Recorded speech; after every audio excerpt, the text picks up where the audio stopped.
할렐루야. 오늘도 말씀을 깨닫는 지혜와 응답받는 기도의 은총이 우리에게 넘치게 될 줄로 믿습니다. 야고보는 오늘 본문을 통해서 교회 안에서 일어나는 싸움과 다툼의 문제에 대해서 우리에게 편지합니다. 1절과 2절은 이렇게 시작합니다. 너희 중에 싸움이 어디로부터 다툼이 어디로부터 나느냐. 너희 지체 중에 싸우는 정욕으로부터 나는 것이 아니냐. 너희는 욕심을 내어도 얻지 못하며 살인하며 시기하여도 능히 취하지 못함으로 다투고 싸우는도다. 너희가 얻지 못함은 구하지 아니하기 때문이요.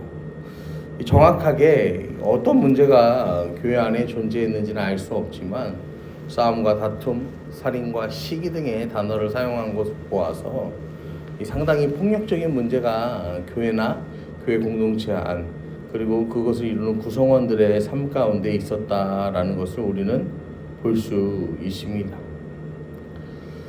여러분, 오늘날의 교회 안에도 여러 갈등이 나타납니다.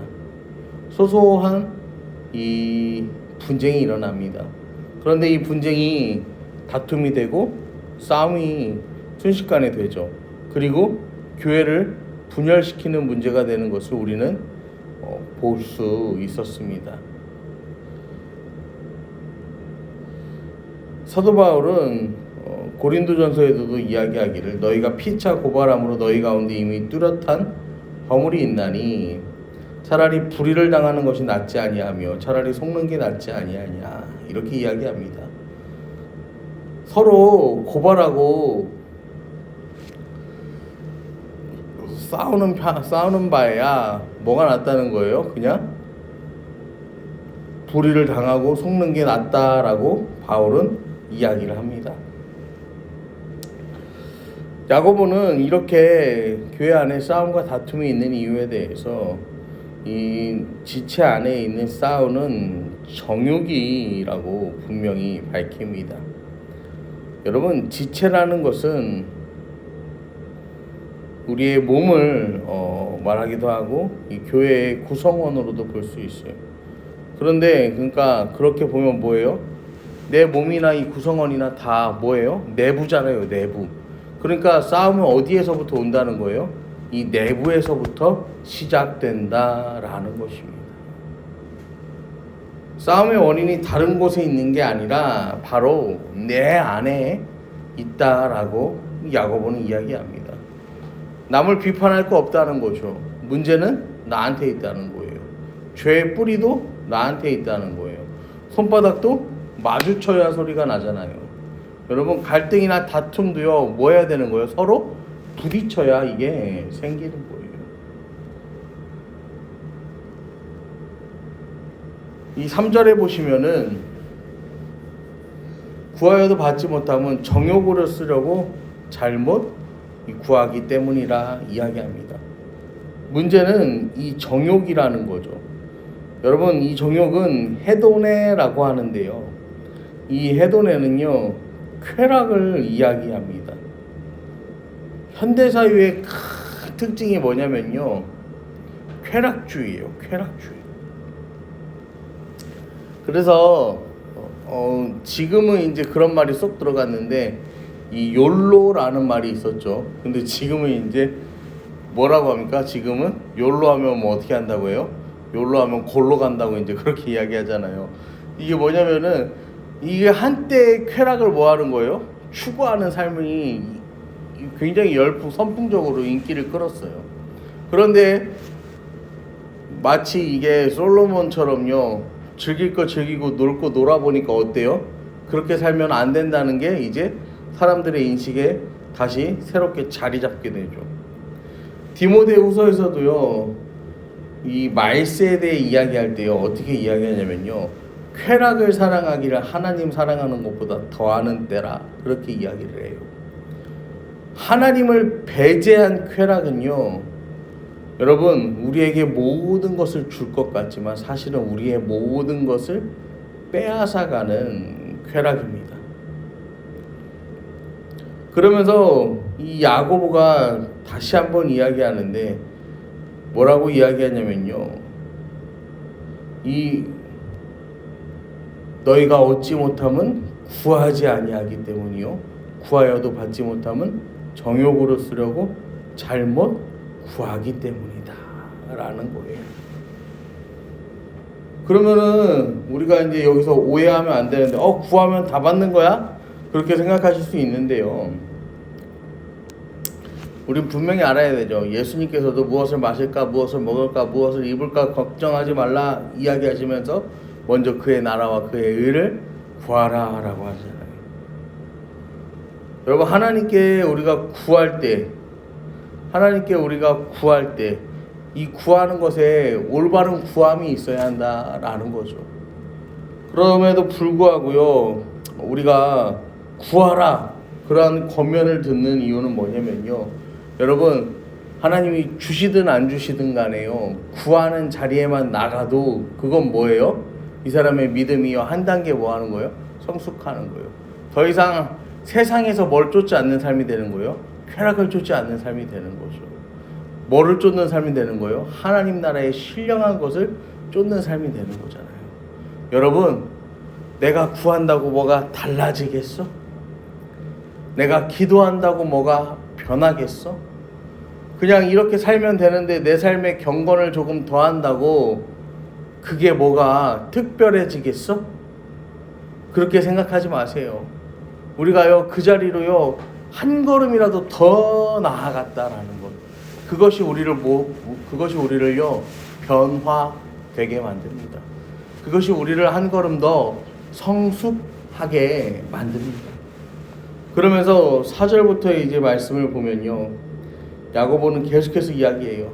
가늠한 여인들아, 세상과 벗된 것이 하나님과 원수됨을 알지 못하느냐. 이 가늠한 여인들아, 이렇게 이야기를 하죠. 세상과 벗된다라는 거예요. 여러분, 여기서 말하는 가늠한 여인은 진짜 여인만 이야기하는 거 아니에요. 우리는 이 그리스도의 신부입니다. 교회는 이 그리스도의 신부예요. 그러니까요, 뭘 말하는 거냐면요, 이 세상을 살아가는 사람들에게 이야기하는 거예요. 하나님이요 우리를요 오늘 이렇게 부르세요. 하나님과 세상과 벗된 것이 하나님과 원수되는 거다.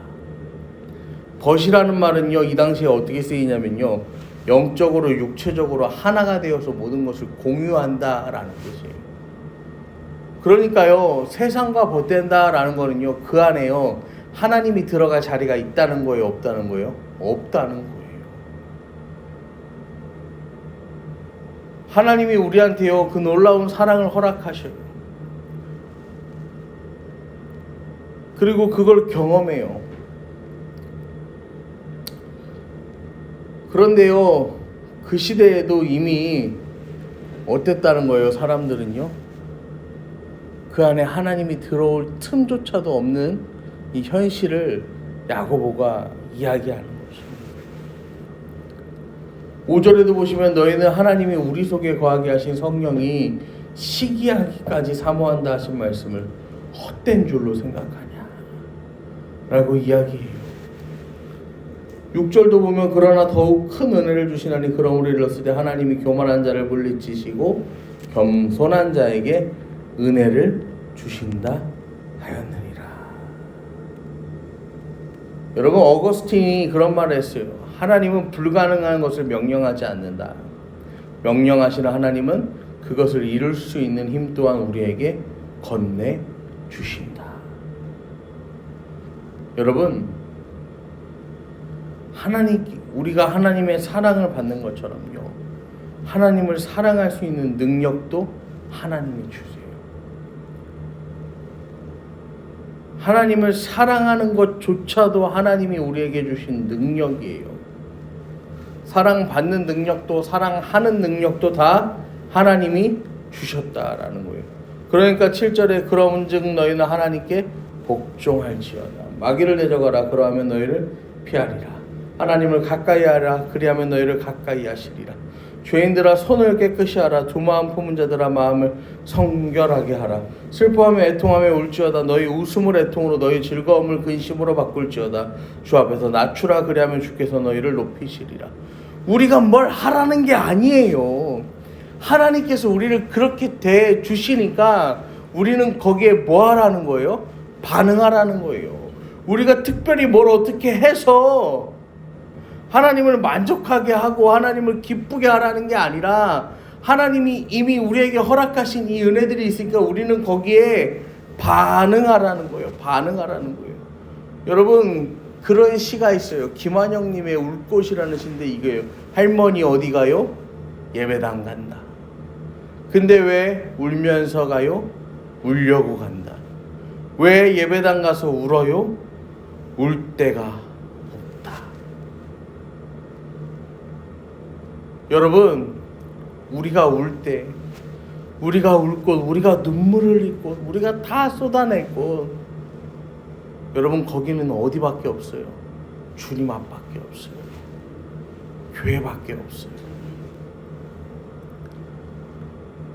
그렇게 나가서 거기서요 우리가요 다 쏟아내고 주님 붙들면요, 주님께서는요 우리에게 뭘 주시는 거예요? 은혜 위에 은혜를 더하시고 능력 위에 능력을 더하시고 오늘도 우리를 살게 하십니다. 여러분, 그렇게 할 때요 내가 살고 가정이 살고 직장이 살고 이 나라가 살고 교회가 살고 이 세계가 살게 됩니다. 여러분, 오늘도 우리를 회복시키시고 살리시는 그 하나님의 은혜 앞으로 나아가는 저와 여러분 되기를 축원합니다.